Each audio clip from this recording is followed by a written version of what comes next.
mudar. Ficou uma pergunta aqui ontem, feita por mim mesmo.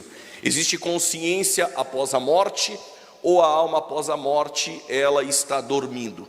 Subscreve a Igreja Católica que eles ficam em um lugar chamado purgatório, lugar este a qual a Bíblia não dá ênfase, não fala nada a respeito disso. Isso é uma invenção de homens, uma doutrina de homens, onde uma alma fica ali com seus pecados sendo expurgado e só sairá de lá mediante obras ou até mesmo pelas indulgências no período da história da Igreja, a qual a ênfase do catolicismo romano era esse. Purgatório não está na Bíblia.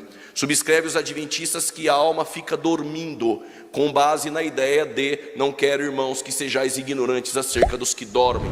Este dormir é um recurso de linguagem usado dentro da hermenêutica, e a Bíblia trabalha com muitos recursos de linguagem. Um deles é o antropomorfismo. Antroposome, morfismo vem de morfe, dar a Deus forma humana. Por exemplo, as mãos do Senhor não estão encolhidas para que não possa salvar. Deus tem mãos, Deus tem olhos, Deus tem ouvidos. Nós percebemos que Deus não tem um corpo, porque Deus é espírito, e importa que os verdadeiros adoradores adorem o Pai em espírito e em verdade. Um outro recurso de linguagem é o antropopatismo, dar a Deus sentimentos humanos, como por exemplo, Deus se arrependeu de ter feito o homem. Mas como compatibilizar isso com o texto, Deus não é homem para que minta, e nem filho do homem para que se arrependa? Logo, se Deus se arrepende, ele não é Deus. Deus então não se arrepende, mas a expressão usada em hebraico, nahan, é Deus se lastimou, Deus se entristeceu de ter feito o homem. Esse recurso de linguagem é uma figura de linguagem usada na Bíblia, como por exemplo Gênesis 8, Deus desceu para ver o pecado do homem. Precisava Deus descer? Claro que não. Desde a eternidade, antes de criar o universo, antes de criar o homem, ele já sabia que você estaria aí sentado e me ouvindo com a caneta na mão, e alguns até dando glória nessa tarde. Então esse recurso de linguagem de dormir é uma ideia do corpo. A alma, ela não morre e não está dormindo. Após a morte existe consciência. E nós trabalhamos com o texto de Lucas capítulo 16 ontem, a partir do versículo de número 19, Abraão dizendo para o rico que estava no lugar de tormento, e Abraão, do seio de Abraão, dizia: lembra-te dos bens que você teve.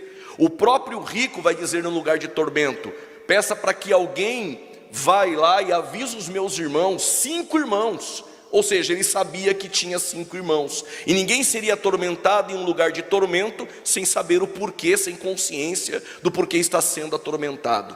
Mas nós temos alguns textos que podem nos ajudar se existe consciência após a morte. Quando Paulo escreve a igreja de Filipenses, Paulo está na prisão.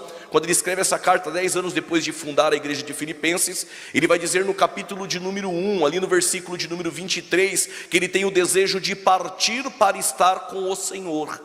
O próprio texto de Lucas 23, 43 dá ênfase nisso que eu estou dizendo: hoje mesmo estarás comigo no paraíso. Estaria ele dormindo? Paulo teria o desejo de partir, e aí o contexto começa do versículo 21 até o 23 de Filipenses 1, esse desejo de partir e estar com o Senhor, ou seja, estar com o Senhor dormindo não faz sentido.